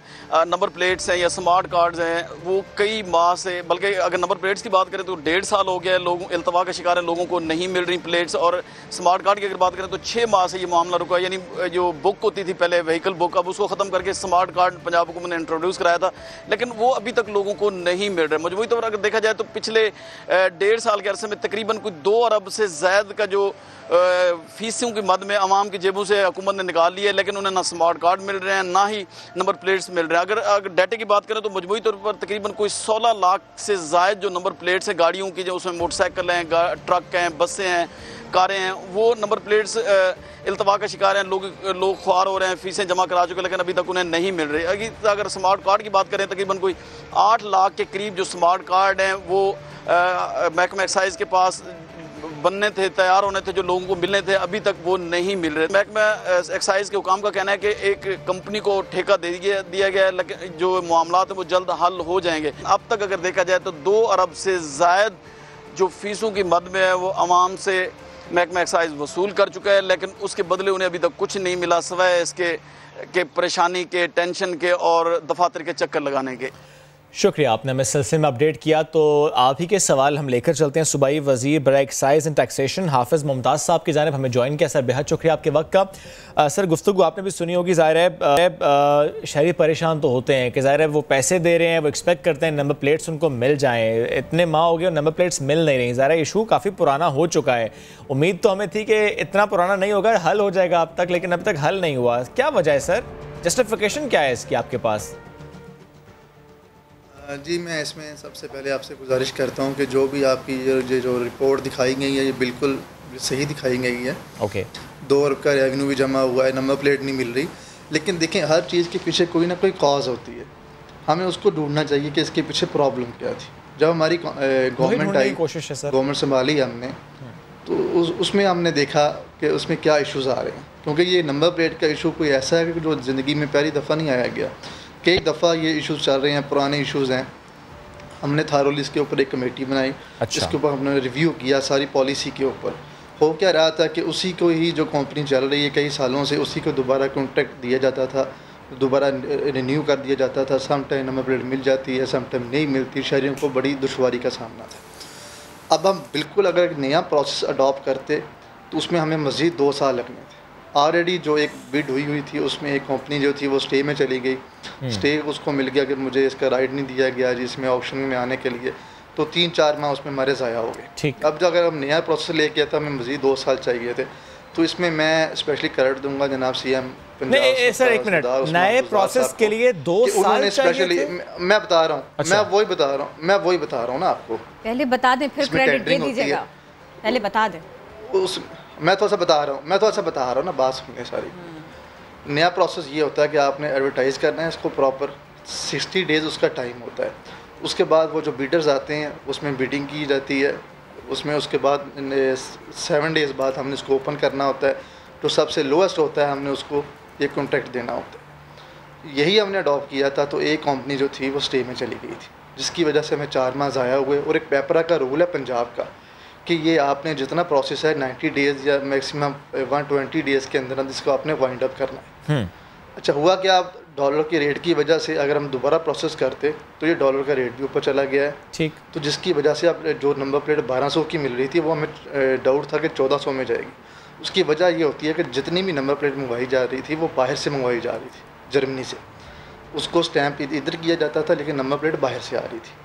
फिर हमने इसमें सीएम साहब से रिक्वेस्ट की, जो मैं आपसे गुजारिश करने लगा था कि उसने जो हमारा लोकल है G2G गवर्नमेंट टू गवर्नमेंट हमने एक कॉन्ट्रैक्ट किया। NRTC हमारी पाकिस्तान की कंपनी है, आर्मी की कंपनी है, वो ऑलरेडी काम भी कर रही है मुख्तलिफ जेलों में, आर्मी के मुख्तलिफ डिपार्टमेंट्स में, उनके साथ हमने कॉन्ट्रैक्ट किया है। तो ये पहले से सस्ती जो है नंबर प्लेट ये दी जाएगी। हमारा कॉन्ट्रैक्ट हो गया। कितनी सस्ती होगी सर? अप्रूवल ली है फुल कैबिनेट में, तकरीबन 1150 रुपये में इंशाल्लाह ये, यानी जो पहले 1200 की मिल रही थी होने जा रही है। तकरीबन 50 रुपये पहले से सस्ती है। 50 रुपये सस्ती मिलेगी अब, ताखीर से ही सही लेकिन 50 रुपये सस्ती मिलेगी। लोकल जो है ना ये देखें बिजनेस, उसको हम प्रमोट कर रहे हैं। कब मिल जाएगी सर? सारा जो है तो आपकी बात से मुझे लग रहा है कि मसला हल हो गया है। ये हमारा कॉन्ट्रैक्ट हो चुका है, हर चीज़ हमारी फाइनल हो चुकी है। कॉन्ट्रैक्ट होने के बाद ज़ाहिर है वो मैन्युफैक्चरिंग है। अच्छा 2 महीने बाद आप जी बिल्कुल आप कह रहे हैं 2 महीने बाद उनके जो मशीन्स हैं उन्होंने जो उनकी मशीन्स हैं वो उन्होंने कितना बैकलॉग है सर अभी इस वक्त? कितनी नंबर प्लेट्स की रिक्वेस्ट आई हुई जो कि अभी आपने बताया तकरीबन आप बताएं सर 15-16 लाख के राउंड अबाउट है। 15-16 लाख कितनी है? 15-16 लाख के राउंड। और ये कितने अरसे में मिल जाएंगी? वही है, लेकिन ये देखे ना ये मैक्सिमम 2 मंथ में स्टार्ट होने जा रही है। अच्छा एक स्टार्ट नहीं पूछ रहा सर, कितने अरसे में तमाम अफराद की ये रिक्वेस्ट हो जाएगी कंप्लीट, मिल जाएंगी उनको ये जो लाखों नंबर प्लेट्स मिल जाएंगी? जब भी इस तरह का बैकलॉग होता है ना, हम इसको हमेशा ऐसे इंटरटेन करते हैं कि 20% जो होता है फ्रेश में ऑर्डर हम लेते हैं, 80% जो होता है वो बैकलॉग हम उसको ख़त्म कर देते हैं। तो टोटल हम कह लें कि राउंड अबाउट 6 मंथ के राउंड अबाउट इंशाल्लाह ताला ये हम जितना भी बैकलॉग है इसको क्लियर। एक और बात का जवाब दीजिएगा सर। और बात बता दूँ मैं एक मिनट एक सवाल भी ले लीजिएगा सर। जो हमें थोड़ी सी ज़्यादा तख़ीर भी हुई है, जी बताएं सर। मैं पूछना ही चाह रहा हूँ कि ज़ाहिर है जब नंबर प्लेट्स नहीं है और बहुत शहरी ये शिकायत करते हैं कि चालान होते हैं उनके क्योंकि नंबर प्लेट्स नहीं है, इसको भी देखा है आप लोगों ने? जी हमने बिल्कुल IG साहब से रिक्वेस्ट की थी और उन्होंने जितने भी वार्डन पुलिस थी उनको ये बात कन्वे की थी। उनका मैसेज ये कन्वे है कि क्योंकि नंबर प्लेट देखें ना, आवाम तो पैसा जमा करवा रही है, अगर डिपार्टमेंट की तरफ से कोई प्रॉब्लम आ रहा है तो उसमें शहरियों का तो कोई कसूर नहीं है ना। तो इसलिए आप कोई भी 1 साल से या 6 माह से आप कह लें कोई भी ना कोई चलान हो रहा है ना इसको तंग किया जा रहा है। ठीक। और अभी मैं बात आपसे सोच से अपने कंप्लीट कर लूँ। मैं ये कहने जा रहा था आपसे, इस नई नंबर प्लेट के अंदर ना हम जो आफ्टर 30 जून या कोई 1 वीक बाद जो हम ओपनिंग करने जा रहे हैं एक सेरेमनी की शक्ल में, वो हम यूनिवर्सल भी नंबर लेके आ रहे हैं। वो यूनिवर्सल अब जो नया नंबर आएगा वो यूनिवर्सल नंबर आएगा, वो इसी नंबर प्लेट के ऊपर लगाया जाएगा। यूनिवर्सल नंबर क्या है मैं आपको एग्जांपल दे देता हूँ कि आगे जो नंबर इशूज़ किए जाते थे वो डिस्ट्रिक्ट वाइज थे। लाहौर का एल था, फैसलाबाद का एफ है, इसी तरह मुल्तान का एम, लाइक जिस तरह ये डिस्ट्रिक्ट हैं। होता क्या था कि जो फरीदकोट हाउस लाहौर में ऑफिस थे जितने भी एक्साइज के वो ओवर बर्डन थे। बाहर आप जाएंगे तो एजेंट माफियाज बैठे हुए हैं, इतना ज़्यादा काम का लोड था। जो छोटे डिस्ट्रिक्ट थे वो बिल्कुल खाली बैठे होते थे, उधर रेवेन्यू भी काम आ रहा था। तो हम ये लाइक ABC 1 2 3 यूनिवर्सल नंबर इसको हम बोलेंगे। इसमें डिस्ट्रिक्ट की जो एक डिफरेंस था, तमीज़ थी, वो हम ख़त्म करने चाह रहे हैं। ठीक। इसका हमें एक बहुत बड़ा एक रेवेन्यू में भी फ़ायदा होगा और रेवेन्यू में इसका फ़ायदा होगा इस पॉलिसी का। ठीक है हाफिज़ मुमताज़ साहब बहुत शुक्रिया साहब, आपने हमें कह दिया है कि जितना भी बैकलॉग है वो कोशिश करेंगे 6 माह में कंप्लीट हो जाए। ये बताइए शुएब कि कराची में बिजली पहले आएगी कि उधर नंबर प्लेट पहले जाएगी? ये कंपटीशन चल रहा है शायद। दोनों हार सकते हैं तो बस सही है, लेकिन मेरा ख्याल है कि ज्यादा ये वाले नहीं, लेकिन ज्यादा मुझे ना उम्मीदें तो उधर से ही हैं, ज्यादा ना उम्मीद मुझे इस तरफ वालों से है, कराची वालों से। चलिए तो हमारी पर्सनल राय थी। एनीवेज आप इससे इत्तेफाक नहीं कर सकते, आपकी मर्जी है। कराची वाले इत्तेफाक जरूर करेंगे। ब्रेक लेना है हमने कि नहीं लेना? नहीं ना, मैं ये चाह रही थी कि भाई कुछ हम इस गर्मी पे बात कर लेते हैं। लोड शेडिंग पे तो देखिए हमने बात की, हम जरा गर्मी पर और मौसम की अदाओं पर भी बात करें। अब मैंने अदा कह दिया है ना, आप लोगों को थोड़ा सा गुस्सा आया होगा, लेकिन देखिए मौसम के साथ इतना कहना बनता है क्योंकि मौसम के तेवर होते हैं ना। रावलपिंडी वालों के लिए गर्मी आई तो इसका तोड़ भी आया, सिर्फ 60 रुपए में आया। कदीम बनी चौक पर कायम एक इमली आलू बुखारे के शरबत की दुकान है, लोग यहाँ आते हैं और शरबत पिए बगैर जाते नहीं हैं। इसकी तस्कीन कितनी उन्हें महसूस होती है, उनको कितना अच्छा लगता है। कोशिश करेंगे इस पे पहले रिपोर्ट दिखाते हैं इस पे। ये जो बन्नी चौक है ना किरण, ये बड़ी जबरदस्त जगह है। यहाँ पे जो भी जाएगा वो बहुत कुछ खा पी के वापस आएगा। एग्जैक्टली, समझ लें वो उनकी फूड स्ट्रीट है ये। चलिए सदाकत अली की रिपोर्ट देखते हैं। मौसम गर्मा का खास मशरूब इमली आलू बुखारे का शरबत, ये गर्मी का तोड़ भी है और सेहत बख्श भी। रावलपिंडी में खालिद शरबत की एक दुकान गुज़श्ता 45 साल से कायम है। यहाँ शहर के दूर दराज इलाकों से पिंडीवाल खींचे चले आते हैं। गर्मी कुश शरबत की तैयारी के लिए कम से कम 10 घंटों का वक्त दरकार होता है। दुकानदार कहते हैं ये काम उनके बुजुर्गों के दौर से चला आ रहा है। 40-45 साल हो गए शॉप को। इमली आलू बुखारा पानी में भिगोना पड़ता है कम से कम 8-10 घंटे। वो भीगता है, फिर चीनी डालते हैं, उन्हें फिर पकाते हैं। ये शरबत बहुत मुफीद है, जिगर की गर्मी के लिए है, यरकान हो। शहरी कहते हैं शरबत सस्ता होने के साथ साथ पुराने वक्तों की याद भी दिलाता है। जब भी गर्मी में कहीं से काम से आते हैं तो हमारा ये डेली का ये स्टॉप है, हम यहाँ से आके पीते हैं। बकायदा शाम को, रात को तकरीबन 10-11 बजे के बाद हम फैमिली को भी लेके आते हैं। इमली आलू बुखारे का जो शरबत है ये गर्मी के लिए काफ़ी आपको अंदर तस्कीन देता है, ठंडक पहुँचाता है, मैदे के लिए भी अच्छा है। हम यहाँ पर आते हैं, ये इसको पीते हैं। इमली आलू बुखारे का शरबत बनाना सब्र आजमा काम है, लेकिन मोहम्मद अली अपने बुजुर्गों के कारोबार से खुश हैं। अब बार बार तो पी नहीं सकते, हर घंटे में 6 बार तो पी नहीं सकते। ये मैं बात कर रहा हूँ कराची वालों की, क्योंकि जाहिर है यहाँ पर भी गर्मी है, शदीद गर्मी है, और ऐसे में बार बार इमली आलू बुखारे का शरबत तो पिया जा नहीं सकता, और ना ही बार बार हिम्मत फैन आप यूज कर सकते हैं। हाथ आपके शाल हो जाते हैं, सिर्फ गुस्सा पी सकते हैं, वही पी रहे हैं इस वक्त। किरण, जब 18 घंटे की लोड शेडिंग हो तो यही होता है। अच्छा चलिए, कराची वाले कब तक ऐसी सूरत हाल से दो चार रहेंगे? अगर आप ये सोच रहे हैं कि मैं बात इस तनाजुर में करूँ कब बिजली आएगी, तो नहीं, मैं बात करूँ कब टेम्परेचर ड्रॉप होगा, कब बारिश होगी। वैसे तो बारिश के बाद मसाइल और होते हैं, लेकिन चलिए कुछ टेम्परेचर ड्रॉप तो होता है, कम से कम ऐसा तो होता है। अपने यहाँ ऐसा शायद नहीं होता है, तो इसी के ऊपर हम बात कर लेते हैं। माहिर मौसमियात जवाद मेमन हमको ज्वाइन कर रहे हैं। अस्सलाम वालेकुम, कैसे हैं आप? वालेकुम सलाम, अल्हम्दुलिल्लाह। ये बताइए, हमने तो सुना था कि जब सूरज बिल्कुल थोड़ा थोड़ा सा उफ़क़ पर नमूदार होता है उस वक्त ठंडी हवाएं चलती हैं, उस वक्त गर्मी नहीं होती। 10-11 बजे के बाद में थोड़ा गर्मी का एहसास होना शुरू होता है। आजकल ऐसा बिल्कुल नहीं है। सुबह 10 बजे, सुबह 9 बजे दर्जा हरारत होता क्या है, और फिर कब तक सूरज को हम पर ताव आता रहेगा? किरण देखें, सुबह 9 बजे 10 बजे दर्जा हरारत अमूमन जो कराची में पिछले कुछ दिनों से आपको पता है कि शदीद गर्मी पड़ रही है और टेम्परेचर अराउंड 32-33 डिग्री सेंटीग्रेड रहता है। लेकिन जो सबसे ज़्यादा जो इस वक्त मसला है वो हफ्ता और ह्यूमिडिटी का है कराची में, क्योंकि समुद्री हवाएं जो हैं वो पिछले कुछ दिनों से जो हैं वो ना होने के बराबर चल रही हैं और हवा में नमी बहुत ज़्यादा है। तो इवन लेट नाइट भी अगर आप देखें, रात के टाइम भी आप अगर कुछ इलाकों में देखें तो फीस लाइक टेम्परेचर जो है वो 34 से 35 डिग्री चल रहा होता है, जबकि सुबह के इस वक्त जो है, इस वक्त भी अगर हम देखें तो 35 से 36 डिग्री जो है वो फीस लाइक टेम्परेचर है और वक्त गुजरने के साथ साथ ये बढ़ता चला जाएगा। सही जवाद भाई, परसों बादल थे कराची में, दिल तो मेरा चाह रहा था कि रॉकेट लूं और चेक करूं ये जा किधर रहे हैं, बरसते क्यों नहीं? आप मुझे बताएं, चेक किया आपने, किधर को चले गए ये बादल? ये बादल बेसिकली शुएब हमारे नहीं है, आपको पता है कि हमारे यहाँ जो है, हमारा तो कराची में कुछ भी नहीं है, और उधार भी नहीं मिलते बादल।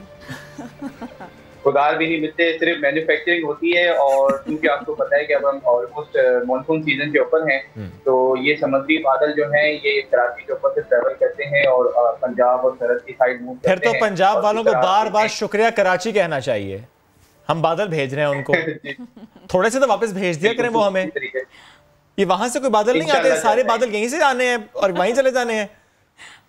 नहीं, हमने जो है वो मैन्युफैक्चरिंग हम नहीं करनी होती है, तो यहीं से सारे जाते हैं। चले, कराची कुछ तो प्रोड्यूस कर रहा है, बिजली ना सही कुछ तो प्रोड्यूस कर रहा है, फिर हम बेच भी रहे हैं, बेच नहीं रहे बल्कि हम फ्री में दे रहे हैं। ये बताएं मुझे, ये जो आपने हवा की बात की कि हवा इस वक्त तकरीबन ना होने के बराबर है, तो ये कब तक ऐसा रहेगा?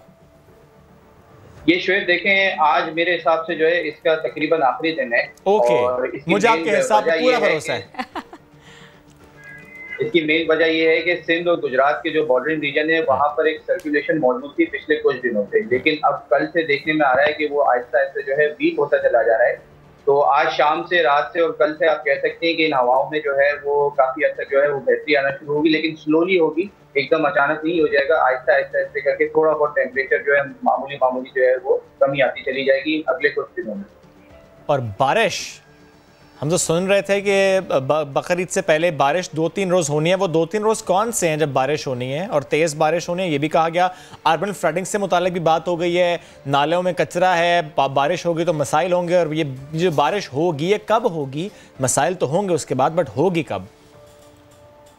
देखिए फिर बारिश, अभी तेज बारिश का तो कराची में फिलहाल अगले कुछ दिन तक कोई इम्कान नहीं है। ओके, एटलीस्ट जुलाई के फर्स्ट वीक में हम कह सकते हैं कि फिलहाल कोई ऐसे कोई इतना ताकतवर सिस्टम नहीं आ रहा है, लेकिन इंशाल्लाह उम्मीद है कि जुलाई के फर्स्ट वीक के एंड पर या सेकंड वीक के स्टार्ट पर जो है वो कुछ मामला बेहतर होंगे। अलबत्ता अब जैसे कि ये समुद्री हवाएं जो हैं वो आज से और कल से बेहतर होना शुरू होंगी।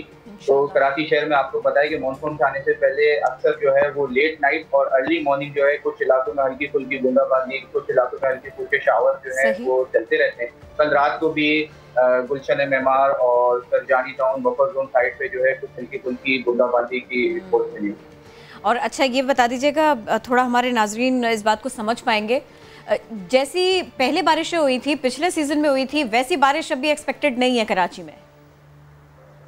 नहीं, देखिए वैसी बारिश एक्सपेक्टेड नहीं है, क्योंकि पिछला जो साल था वो काफी हद तक अबव नॉर्मल था, गैर मामूली बारिशें थी। लेकिन इस साल भी इंशाल्लाह उम्मीद यही है कि कराची काफी हद तक जो है वो नॉर्मल बारिशें होंगी। आप कह सकते हैं कि 85% टू 100% जो है वो मानसून रहेगा इस साल। तो इंशाल्लाह उम्मीद ऐसी है कि नॉर्मल जो बारिशें रहती हैं हमारी कराची में हर साल मानसून सीजन में काफी हद तक वैसी होंगी। पिछले साल से अगर आप कंपेयर करें तो अराउंड पिछले साल का 50-60% हम कह सकते हैं कि उस तरीके से रहेगा। बिल्कुल क्विकली बताइएगा, मेरे पास 10-12 सेकंड्स ही है, कि ये जो पिछली बारिश हुई थी वो बारिश ज्यादा हुई थी, मिसमैनेजमेंट ज्यादा हुई थी?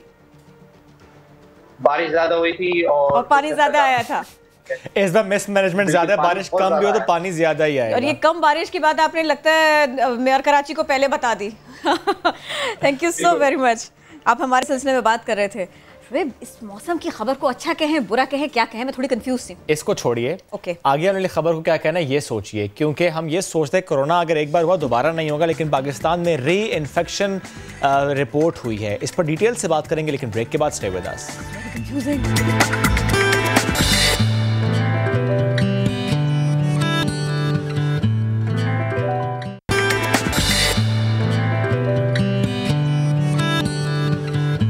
ब्रेक के बाद एक अहम खबर आपके सामने रखते हैं। अजीम रूहानी बुजुर्ग हज़रत बाबा फरीदुद्दीन मसूदगंज शक्कर के मज़ार पर लंगर छीनने का वाक़या रिपोर्ट हुआ है। पुलिस एहलकार और ज़ायर ख़वातीन इसी सब के बाद गुत्थम गुत्था हुए। कुछ मनाजिर हमारे सामने हैं, कोशिश करेंगे अपने नुमाइंदे से इस बारे में बात कर सकें। हमारा साथ देंगे अब इसी बारे में बात करने के लिए अमजद खान। अमजद, अगर आप मेरी आवाज़ सुन सकते हैं तो थोड़ा सा वाजे कीजिएगा। ये सर्कल बना भी हमें दिखाई दे रहा है, कुछ मनाजिर हमारे सामने। हुआ क्या ये सारा वाक़या? जी, ये अजीम रूहानी बुजुर्ग हजरत बाबा फरीदुद्दीन मसूद गंजे शक्कर रहमतुल्लाह अलैह के मज़ार शरीफ का वाक़या है और इसकी वजह लंगर मज़ार के ऊपर ले जाना बताई जा रही है, मगर इंतजामिया की जानिब से इसकी इजाज़त ना होने की वजह से खातून सिक्योरिटी एहलकार ने ज़ियारत के लिए आई खवातीन के पास शापर में मौजूद लंगर छीना, जो कि हमें फोटोज में भी देखा जा सकता है, और बाहर फेंक दिया, जिस पर दोनों खवातीन पहले केबल में गुत्थम गुत्था हुई, फिर दाखिली दरवाजा मैदान जंग बन गया, जो कि हमें मौसूल होने वाली फोटोज में भी वाज़ेह है। इस सिलसिला में अगर कार्रवाई की बात करें तो पुलिस तर्जमान के मुताबिक डीपीओ पाकपतन ने वाक़े का नोटिस ले लिया है और खातून को मुअत्तल करने के बाद मजीद तहकीकात के लिए इंक्वायरी कमेटी भी तश्कील दे दी गई है। बहुत शुक्रिया आपने अपडेट किया। जनाब जल्दी से आगे बढ़ते हैं। एक खबर जिसका तस्करा शुएब कर रहे थे, मैं उसकी थोड़ी सी तफसील आपके सामने रखूं। पाकिस्तान में कोरोना वायरस से सेहतयाब होने वाले मरीज में दोबारा कोरोना की तशखीस हुई। ये इस किस्म का पहला केस है, ऐसा कहा जा रहा है। यंग डॉक्टर्स एसोसिएशन के जनरल सेक्रेटरी सलमान काज़मी ने दावा किया है कि पाकिस्तान में कोरोना वायरस के दोबारा इन्फेक्शन का ये मामला रिपोर्ट हुआ है। दोबारा जो मुतासिर मरीज़ हैं उनमें पहली तशख़ीस के वक्त अलामात के मुकाबले में अब जो अलामात हैं वो ज़्यादा शदीद हैं। जो मरीज़ हैं वो मियो हॉस्पिटल लाहौर में डॉक्टर हैं। इस वक्त हमें ज्वाइन किया सलमान काज़मी साहब ने, उन्हीं से बात करेंगे। सलमान साहब, ये तो पहला केस है पाकिस्तान का जो कि आपने शेयर किया कि री इन्फेक्शन हुई है। शेयर कीजिएगा, पहला इन्फेक्शन कब हुआ था, उस वक्त अलामात क्या थी, और री इन्फेक्शन अब जो हुई है अब अलामात क्या हैं? 2.5 माह कबल प्रोफेसर हैं कार्डियक सर्जरी के डॉक्टर आफ्ताब यूनस, उनको कोविड के अलामात आई थी और उनका टेस्ट हुआ था। अलामात थी बिल्कुल माइल्ड सिम्टम्स थे, हल्के से फ्लू, बॉडी एक्स, इस किस्म की अलामात थी और उन्होंने टेस्ट करवाया तो पॉजिटिव था। गवर्नमेंट ने उन्हें PKLI में एडमिट किया और वहाँ वो ज़ेरे इलाज रहे, उसके बाद वो डिस्चार्ज हो गए और अभी कोई तकरीबन हफ्ता पहले उन्होंने एक मरीज़ की सर्जरी की है, मरीज़ दिल की ऑपरेशन किया उसका। उसके बाद जब उसकी रिपोर्ट आई मरीज़ की तो वो पॉजिटिव था, तो उसके बाद उन्होंने जो अपना भी टेस्ट करवाया क्योंकि उसके साथ उन्हें बुखार शुरू हो गया 2 से 3 दिन के बाद और उनका जब रिपोर्ट आई है तो पता लगा कि उनका PCR चुगताई लैब से भी पॉजिटिव है। फिर उन्होंने शौकत खानम से अपना PCR रिपीट कराया कि कोई और बुखार ना हो जैसे टाइफाइड या डेंगू ना हो, तो डेंगू और टाइफाइड की रिपोर्टें क्लियर आई हैं और शौकत खानम से भी उनका PCR पॉजिटिव आया। इस वजह से फिर हम लोगों को डॉक्टर्स, क्योंकि हमारा ये जनरल परसेप्शन यही थी कि ये बीमारी अगर एक दफ़ा हो जाती है तो दोबारा नहीं हो सकती और एंटीबॉडीज़ बन जाती हैं, मगर अब हम लोगों ने जितने भी हमारे कोलीग्स जो कि इन्फेक्ट हुए हैं हमने उन्हें कहा कि एहतियाती तदाबीर लें, मास्क का इस्तेमाल लाजमी करें और प्रॉपर किट का इस्तेमाल करें अंदर जाते हुए, क्योंकि बहुत सारे लोगों का ये ख्याल था कि अब एक दफ़ा हो गया तो अब दोबारा कोई परेशानी नहीं है, तो इसलिए अब हम फ्रीली पेशेंट्स देख सकते हैं और उन लोगों को कम से कम खतरा नहीं है जो एक दफा पॉजिटिव होकर नेगेटिव हो चुके हैं। सलमान, अगर ये कि ये बात तिब्बी हमले के लिए बहुत जरूरी है कि वो एहतियात, क्योंकि ज़ाहिर है उनका कॉन्टेक्ट ज़्यादा है, उनका कॉन्टेक्ट ज़्यादा है, वो ज़्यादा वल्नरेबल है इस वक्त। सर मुझे बताइएगा रीज़न क्या हो सकती है? म्यूटेशन रीज़न है, different strain of corona virus है इन पाकिस्तान, क्योंकि पूरी दुनिया में ऐसा अभी नहीं हो रहा लेकिन पाकिस्तान में ये रिपोर्ट हुआ। देखिए सर, ये कुछ साउथ कोरिया में भी इस तरह के केसेस रिपोर्ट हुए हैं जिनके ऊपर वो वायरसेस के कल्चर कर रहे हैं ताकि पता लग सके कि कौन सी सीरो टाइप है वायरस की। डेंगू भी इसी तरह है, अगर एक दफा डेंगू हो सकता है तो आपको दोबारा भी डेंगू हो सकता है और खतरनाक अलामात सामने आ सकती हैं। इन्फ्लुएंजा का वायरस जो है वो हर 6 माह बाद म्यूटेशन कर जाता है, इसलिए WHO हर 6 माह बाद नई वैक्सीन इन्फ्लुएंजा की जारी करती है। तो ये जो सांस से फैलने वाले वायरसेस हैं या दीगर वायरसेस हैं, इनमें रीइंफेक्शन हो सकता है, मगर क्योंकि एक नई बीमारी है इसके बारे में किसी को कोई डिटेल्स नहीं पता, तो हमारा फर्ज था कि गवर्नमेंट को बताएं ताकि इसके ऊपर रिसर्च हो सके, ताकि अगर ये वायरस के अंदर कोई सीरोटाइप नई सामने आ रही है, वायरस का कल्चर शुरू किया जा सके पाकिस्तान में और जदीद जो टेस्ट हैं उनको मजीद बेहतर किया जा सके। देखिए, आप लोगों का ऑब्जर्वेशन इस सिलसिले में क्या है? खुदा न खास्ता ये एक ऐसे ही केस है या फिर आपको लगता है कि हमें इस मामले में मजीद डाटा कलेक्शन की भी ज़रूरत है? कहीं ऐसा तो नहीं है इस तरह के दीगर केसेस भी हैं, सामने क्या आया हो? देखें जी, अभी तक तो क्योंकि चंद माह हुए हैं सिर्फ बीमारी को फैलते हुए, इसलिए बहुत ज़्यादा चीज़ें इस बीमारी के मुतल्लिक नहीं पता। 2011 में जब डेंगू फैला था तो 2013 तक जो है वो गाइडलाइंस बनती रही थी और चीज़ें सेटल हुई थी कि इसका इलाज ऐसे करना है। शुरू में आपके इल्म में होगा कि लोग बहुत ज़्यादा ड्रिपें और खून की बोतलें लगाते थे जब डेंगू आया था, फिर वो चीज़ें ख़त्म हो चुकी हैं। तो मेरा ख्याल है कि इस वायरस के अंदर लोगों को एहतियात बहुत ज़रूरी है। ये बात अगर कोई समझे कि जी उसे एक दफ़ा वायरस हो गया इन्फेक्शन और अब उसे दोबारा नहीं हो सकता, बहुत सारे लोग ऐसे हैं जिनके एंटीबॉडी लेवल मैं कुछ इसी तरह की बात आपसे जानना चाहती हूँ। देखिए, अगर किसी डॉक्टर के साथ ऐसा हुआ ना तो वो तो हाई रिस्क पर है, वो उसी एम्बियंस में उसी इन्वायरमेंट में है बेसिकली कि जहाँ पर वो उस नए सिरे से उसी वायरस से लड़ रहा है, लेकिन एक आम आदमी वो इस किस्म की सिचुएशन से दो चार ना हो। मैं इसके बारे में जानना चाह रही थी। देखें जी, आम आदमी के लिए मास्क लगाना बहुत ज़रूरी है। मेरा ख्याल है 1 साल के लिए तो आज से लेके कम से कम हर आदमी मास्क का इस्तेमाल लाजमी करे। ये 85% प्रोटेक्शन है अपने आप को भी और लोगों को भी। तो मेरा ख्याल है कि जो लोग अभी भी मास्क के बगैर बाहर फिर रहे हैं सड़कों पे, वो बहुत बड़ी ज्यादती कर रहे हैं। जब भी घर से बाहर जाएं तो मास्क लगाएं, चाहे आपको हो चुका है, आप ठीक हो चुके हैं, और सोशल डिस्टेंसिंग, बड़ी तकरीबात में परहेज करना। बिल्कुल क्विकली बता दीजिए, थोड़ा सा क्विकली बता दीजिएगा। ये जो लोग मास्क नहीं लगा पा रहे, उनको प्रॉब्लम हो रही है, सांस लेने में ऑलरेडी दिक्कत होती है, वो कहते हैं क्या मास्क का ऑल्टरनेट कोई कपड़ा हो सकता है, कुछ ऐसा हो सकता है, बंदाना लपेट ले, रुमाल लपेट ले, थोड़ा सा इसको क्लियर करेंगे आप? क्या वाकई ऐसा हो सकता है? ये शुरू में फीलिंग आती है जब आप नया नया मास्क लगाना शुरू करते हैं कि सांस लेने में दुश्वारी हो रही है, 1-2 दिन में आप आदी हो जाते हैं। और जो क्लॉथ का मास्क है, कोई कपड़ा है, वो सारी चीज़ें प्रोटेक्शन प्रोवाइड करती हैं। और CDC की गाइडलाइंस है अमेरिका से कि आप कोई भी क्लॉथ कवरिंग यूज कर सकते हैं, कवर करें, नहीं है कि आप सर्जिकल चाहे फेस शील्ड हो। ठीक, बहुत शुक्रिया सलमान साहब, साथ मौजूद थे आप और मुताल्लिक हमसे गुफ्तगू कर रहे थे। वक्त हो गया ख़त्म। फीडबैक ज़रूर अपना हमें दीजिएगा। आपसे हम मुलाकात करेंगे मंडे को। वीकेंड है, लेकिन ये वीकेंड ऐसा होना चाहिए कि बाहर नहीं निकलना, गैर ज़रूरी तौर पर बिल्कुल बाहर नहीं निकलना। हमारे स्पेशल एपिसोड्स आते हैं, वो ज़रूर फॉलो करें। एग्जैक्टली, अगर लाइट आ रही है तो। एनीवेज, अपना ख्याल रखिए और दुआ कीजिए। के इलेक्ट्रिक को हमारे पे रहम आए। होगी कोरोना ना आए, लाइट आ जाए, दुआ कीजिएगा। अल्लाह हाफिज।